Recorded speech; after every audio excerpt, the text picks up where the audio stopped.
আয় আল্লাহ আমার সন্তান আব্দুর রহমানকে কাবার খাদেম বানায়া দাও। ওই যে মা 8 বছর বয়সে দোয়া করলেন, এই দোয়ার বদলতে এখনো কাবার ইমামতি চালায়া যায়।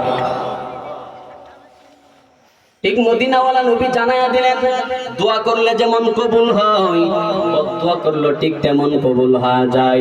বলে কেমনে বুঝবা?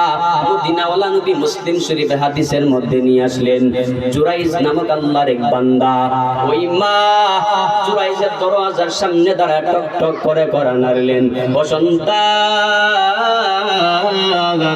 আমি মা তোমার দরওয়াজার বাইরে দাঁড়ায় তোমাকে ডাকলাম, হে সন্তান দরওয়াজা খুলে দাও, আমি তোমার মা তোমার সঙ্গে কথা বলার জন্য চলে আসলাম। কিন্তু জুরাইজ ছিলেন নামাজরত অবস্থায়, এই জন্য মা ডাকে সাড়া দিতে পারে নাই। আল্লাহর ওই বান্দি আবার কিছুক্ষণ পরে যখন এসে ডাক দিলেন, এ সন্তান দরওয়াজা খুলে দাও, জুরাইজ দরওয়াজা খুলতে পারলো না। কেন পারলো না? নামাজে থাকার কারণে খুলতে পারে নাই। আল্লাহর বান্দি চলে যায়, দ্বিতীয়বার আসে, আবার কিছুক্ষণ পরে আবার ডাকলেন, হে সন্তান দরওয়াজা খুলো। ওই জুরাইজ নামাজে থাকার কারণে খুলতে পারে নাই।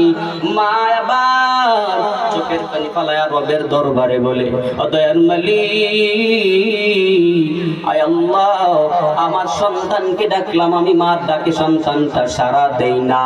ও আল্লাহ এই সন্তানটাকে বেশ্যা নারীর চেহারা না দেখায় মৃত্যু দিবা না। মা এই কথাটা বলতে দেরি হয়ে গেল, আল্লাহর দরবারে কবুল হইতে দেরি হয় না। কয়েক মাস যাওয়ার পরে এক বেশ্যা নারী জুরাইজের সামনে এসে দাঁড়ায় গেলেন, হে জুরাইজ, তোমার সন্তানটা আমার পেটের মধ্যে বড় হতে লাগলেন। বলে কেমনে হইল? তোমার সঙ্গে তো আমি কোনোদিন রাত্র কাটাই নাই, তোমার কাছে তো আমি কোনোদিন যাই নাই, তোমার কি আমি কোনোদিন কুশৃঙ্খল এই শহরের মধ্যে দেখি নাই, তাহলে আমার বাচ্চা তোমার পেটে কেমনে